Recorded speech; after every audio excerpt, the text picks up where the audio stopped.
대망이라는 소설이 있습니다. 이 소설은 15, 16세기의 일본 전국 시대를 배경으로 하고 있습니다. 이 소설의 주인공은 일본을 통일하고 또 에도 막부 시대를 연 도쿠가와 이에야스라는 사람입니다. 이 도쿠가와는 성주의 아들로 태어났었는데 5살에 인질로 잡혀서 14년 동안 온갖 수모와 또 생명의 위협 속에서 극한 인내심을 배우게 됩니다. 그는 오다 노부나가를 주군으로 섬기고 또 도요토미 히데요시에게 머리를 숙이지만은 마음속에는 계속해서 대망을 품고 결코 포기하지 않습니다. 그러다가 그의 나이 37살이 되었을 때 큰 고비를 맞이합니다. 당시 일본의 대부분의 지역을 정복한 이 오다 노부나가는 도쿠가와의 이 충성도를 시험해 보기 위해서 말도 되지 않는 누명을 씌웁니다. 그러면서 도쿠가와의 아내와 장남을 처단하라 그렇게 요구합니다. 도쿠가와는 아직 자신에게는 힘이 부족하고 자신이 대망하고 있는 그때는 아직 오지 않고 있기 때문에 전쟁 대신 이 노부나가의 요구에 따릅니다. 그래서 자신의 대망과 아내와 아들의 목숨을 바꾸는 그러한 비정한 결단을 내리기까지 합니다. 그 사건이 있은 지 3년 후에 정변으로 인해서 이 오다 노부나가가 자결하고 도요토미 히데요시가 정권을 장악하게 됩니다. 이 도쿠가와는 히데요시에게 맞서지 않고 자신의 때가 올 것이라고 생각하면서 기다립니다. 그리고 결국 이 히데요시가 세상을 떠나게 됩니다. 근데 기다림의 대가인 이 도쿠가와는 히데요시 가문을 그때 바로 무너뜨리지 않고 패망 공작을 벌이면서 또 오랜 시간을 기다립니다. 그렇게 기다리고 또 기다려서 그의 나이 74세가 됐을 때 드디어 오사카 성을 공격해서 히데요시 가문을 완전히 멸망시키게 됩니다. 도쿠가와는 천재적인 그러한 자질을 가졌던 사람도 아니었고 또 시대가 그에게 유리하게 작용한 것도 아니었습니다. 그럼에도 그가 천하를 통일하고 이 에도 막부 시대를 열 수 있었던 것은 남들은 견디지 못하는 일들을 끝까지 견디고 때가 올 때까지 기다렸던 그의 특별한 이 기다림에 있었습니다. 이 책은 대망을 이루기 위해서는 오랜 기다림이 필요하다라는 사실을 독자들에게 웅변해 주고 있습니다. 오늘은 대강절 첫째 주일이고 이제 대림절기가 시작됩니다. 이 대림절은 기다림의 절기입니다. 대림절의 의미는 이미 2000년 전에 이 땅에 오신 예수님 그 성탄을 회상하면서 또다시 우리들의 마음속으로 또 우리들의 삶의 현장에 말씀으로 우리를 새롭게 해 주실 것을 그 임재를 기다리는 절기입니다. 또한 아직도 주님을 영접하지 않고 거부하고 있는 이 세상 속에서 그들의 삶 가운데 주님이 임재해 주시기를 기다리고 또한 앞으로 마지막 때에 영광의 주님으로 다시 오실 그 주님을 기다리는 데 큰 의미가 있습니다. 특별히 대림절은 이미 2000년 전에 이 땅에 오신 예수님을 기다리는 것보다 장차 이 땅에 다시 오실 주님을 준비하는 데 가장 큰 의미가 있습니다. 그래서 다시 오실 주님에 대해서 생각하게 해주는 이 오늘 본문 말씀을 통해서 오늘 우리에게 주시는 하나님의 음성을 듣고 어떻게 우리가 다시 오실 주님을 기다려야 할 것인가 하는 것을 함께 생각해 보려고 합니다. 오늘 본문 말씀은 열처녀 비유로 우리들에게 잘 알려져 있는 말씀입니다. 예수님은 비유로 그 말씀을 하실 때 그 시대의 상황들 또 그 시대 사람들이 잘 이해할 수 있도록 시대 배경에 맞게 비유를 사용하셨습니다. 양과 목자, 포도나무, 또 무화과나무, 주인과 종, 이 모든 비유들이 다 그 시대의 배경을 바탕으로 하고 있습니다. 그래서 말씀을 이해하기 위해서는 그 시대의 배경과 또 유대 풍습에 대해서 우리는 알아야 합니다. 오늘 본문 말씀은 예수님 당시의 결혼 풍습을 배경으로 하고 있기 때문에 그 시대의 결혼 풍습을 먼저 이해할 필요가 있습니다. 우리나라 우리 시대 결혼식은 보통 토요일 오후 정도에 하게 되는 경우가 많고 또 모든 결혼식은 그날 시작해서 그날 마치게 됩니다. 그러나 유다 풍습은 오늘 우리 시대와는 다릅니다. 예수님 시대에는 그 지역이 더워서 그랬겠지만은 보통 해가 진 후에 진행이 됩니다. 그것은 이스라엘의 하루가 해질 무렵에 시작되어서 다음 날 해질 무렵까지로 계산되었던 이 관습 때문이었습니다. 결혼식이 저녁에 있게 되다 보니까 이 연회 중에는 계속해서 등불을 통해서 불을 밝혀야 했습니다. 결혼식의 초점은 신랑이 신부의 집에 가서 신부를 자기 집으로 데리고 오는 데 있었습니다. 신랑은 장인이나 장모에게 가서 신부를 위해 결혼 지참금을 지불하고 결혼 약정서에 서명을 했습니다. 그리고 나서 신랑은 단장을 하고 기다리고 있는 신부에게 가서 이 신부를 신랑의 집으로 데려갔습니다. 이때 신부 집에서는 보통 10명으로 구성된 이 신부의 들러리들이 신랑 행렬을 비출 등을 들고서 신랑을 맞으러 나가고 또 신랑을 맞아 신부를 신랑 집으로 데려가는 그런 일을 돕는 것이 관례였습니다. 그리고 이제 신부와 신부의 들러리들까지 신랑 집으로 그렇게 다 들어가게 되면은 문은 또 굳게 닫아두게 됩니다. 이렇게 한 것은 당시의 강도들이 결혼식장을 자주 침입했기 때문입니다.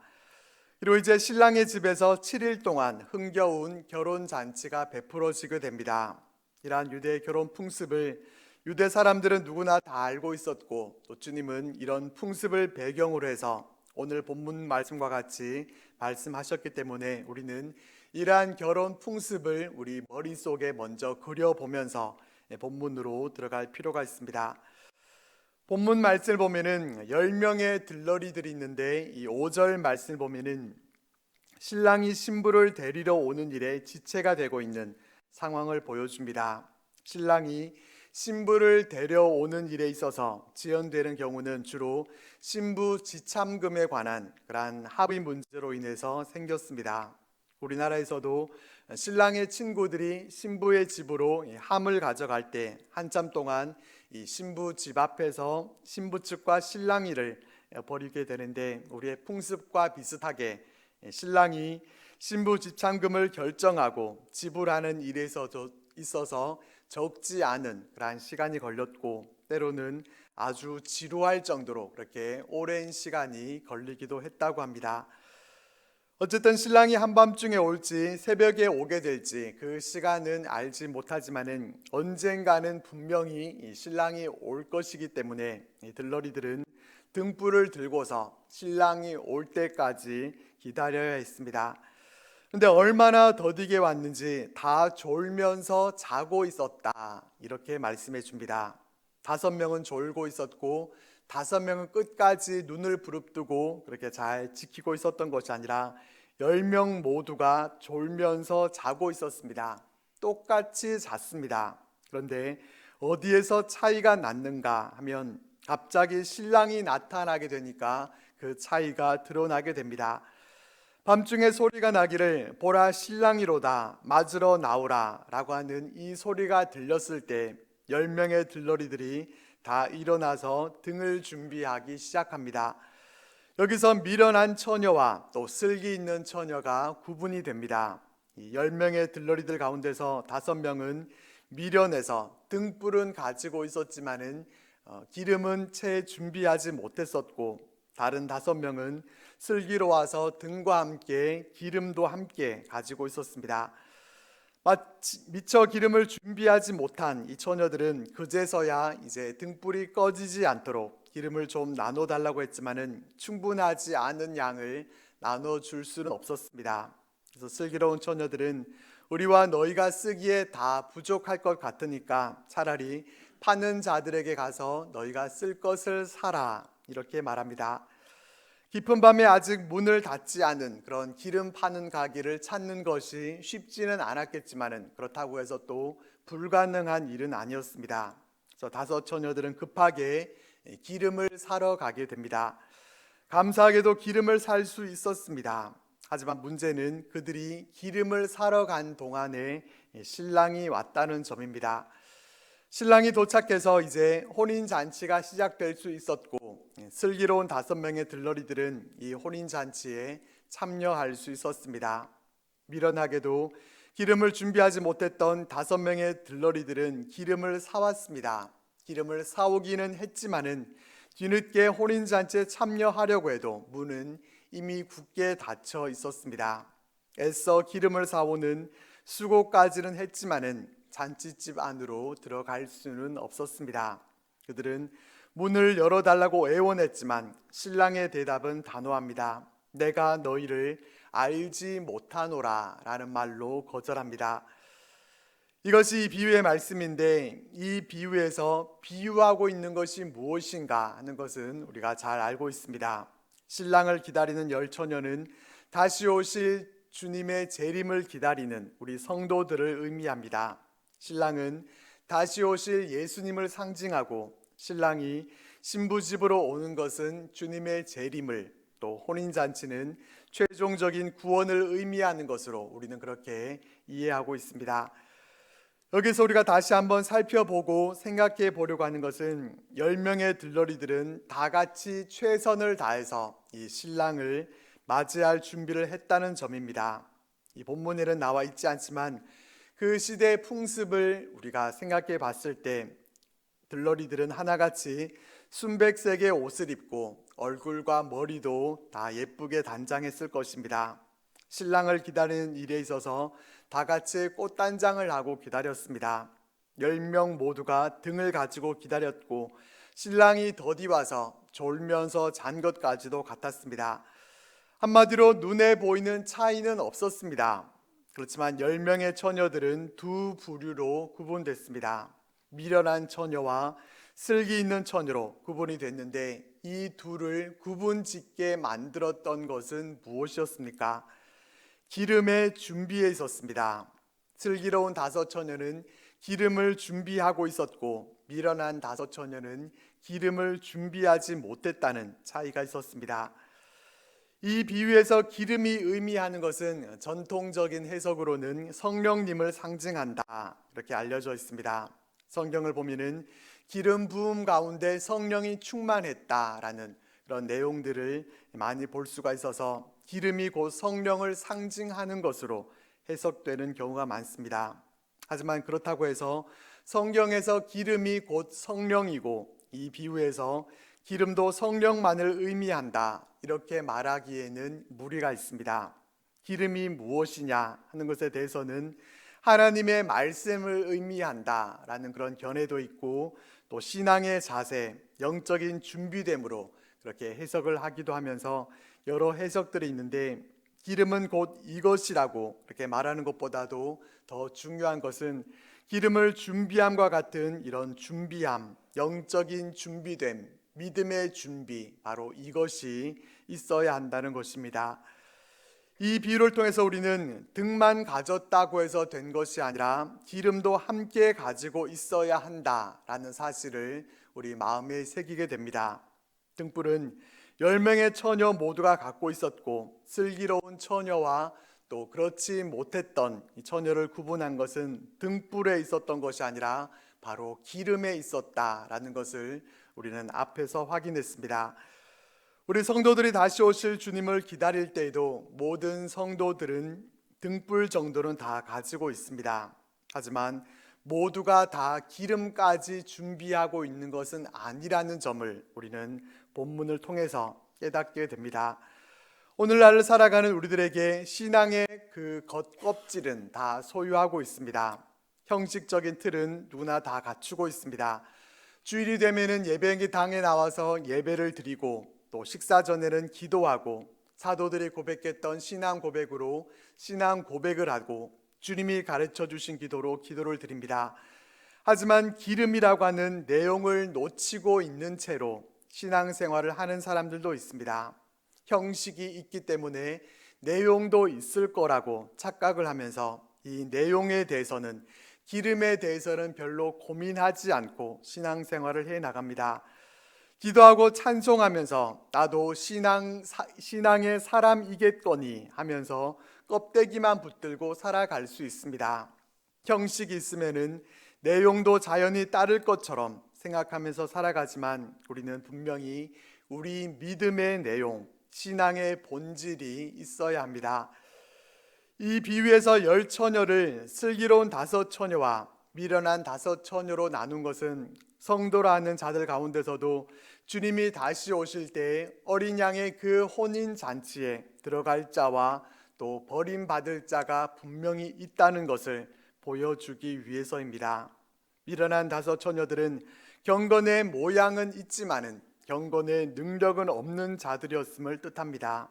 성도로서의 신앙의 겉모습은 있지만은 정작 이러한 참신앙을 유지시켜주는 그런 성령의 역사가 없는 믿음의 내용을 소유하지 않은 그런 사람들을 가리킵니다. 이 비유에서 중요한 것은 10이나 5이라고 하는 이 숫자가 중요한 것이 아니라 그 준비 상태에 따라서 혼인잔치에 참여할 자와 또 참여하지 못할 사람이 양분되어졌다는 것입니다.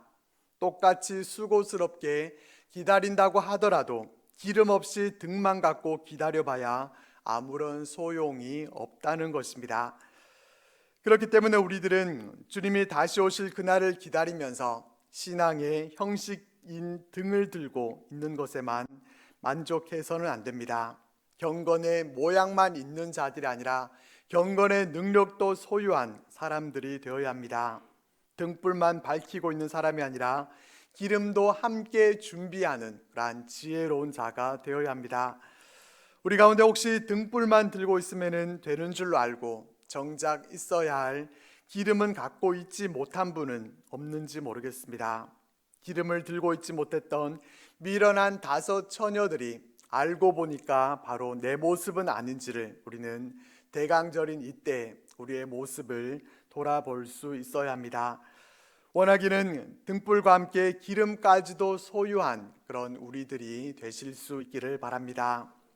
오늘 본문 말씀을 통해서 생각하게 되는 또 한 가지는 기름은 빌릴 수 없다는 점입니다.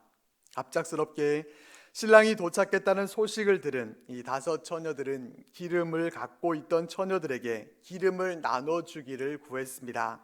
기름을 빌릴 수 있을 줄로 생각했지만 그것은 착각이었습니다.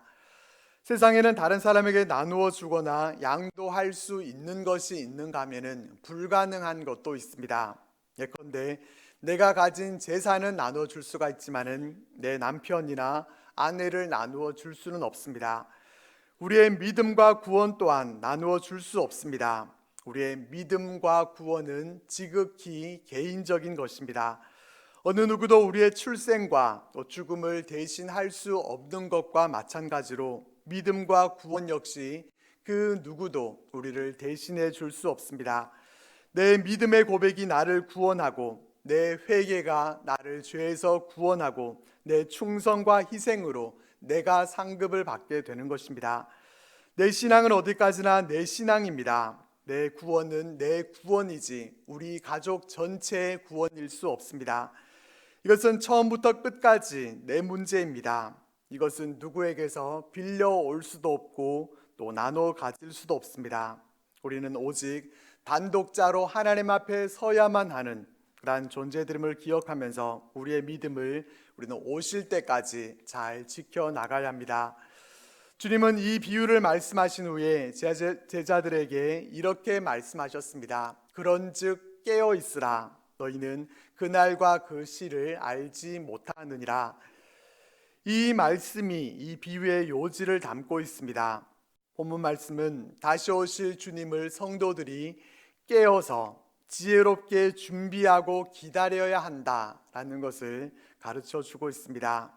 이 비유는 앞에 있는 24장의 후반부에 기록되어 있는 집주인의 비유와 마찬가지로 주님이 언제 다시 오실지 모르기 때문에 항상 영적으로 깨어서 주님의 다시 오심을 기다리되 예수님이 언제 다시 오시든지 자신 있게 주님을 맞이할 수 있도록 그렇게 만반의 준비를 갖추어야 한다라는 것을 말씀해 줍니다.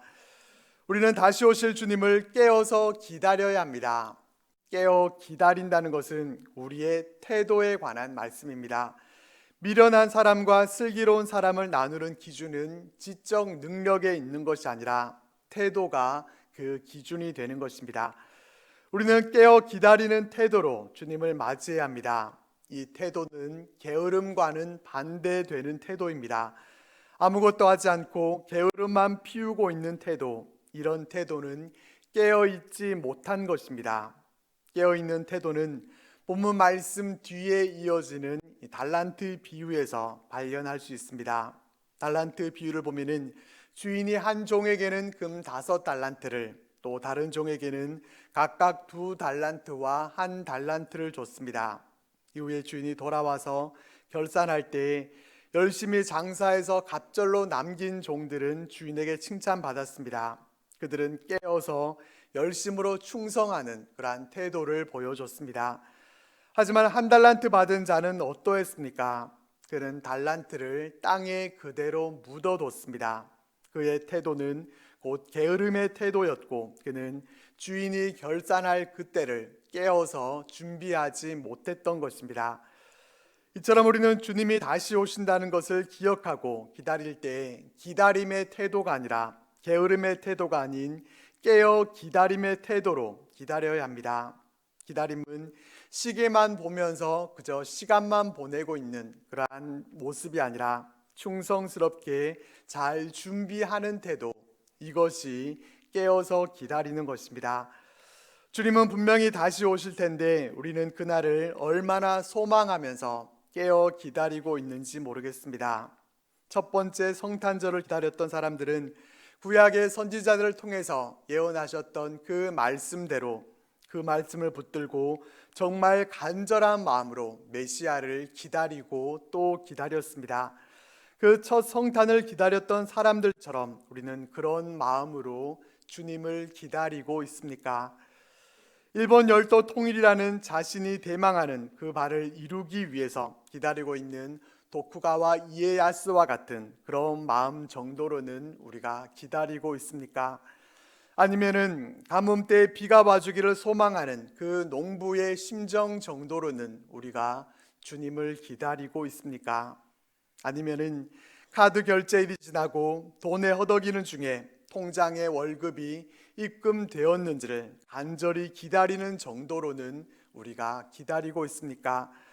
그 정도는 아니더라도 성탄절이 되면은 선물을 받고 싶어서 기다리는 어린아이와 같은 그런 마음 정도는 우리가 가지고 있습니까? 지혜로운 성도들은 다시 오실 주님을 기름을 준비하고 등을 밝히고 믿음 가운데 주님을 기다려야 합니다. 주님은 재림에 대한 소망을 갖지 못하고 더디어 오시는 주님을 기름 등불을 준비하고 기다리지 못하는 사람들에게 지혜로운 사람들이 되기 원하셔서 이 비유를 통해서 말씀하고 계십니다. 아무 준비도 하고 있지 않다가 신랑이 오게 됐을 때에 등잔에 기름이 없어서 허둥대는 그러한 모습으로 주님을 만날 것이 아니라 우리는 주님이 다시 오는 그날까지 우리는 우리의 삶의 자리에서 올바른 태도로 주님을 맞이해야 합니다. 우리가 갖춰야 할 태도는 깨어 기다리는 것입니다. 대림절을 시작하는 12월의 첫 주, 첫날인 이때에 다시 오실 주님을 우리가 기억하고 깨어 기다리는 태도로 주님을 맞이하는 우리들 모두가 되시기를 주님의 이름으로 축복합니다.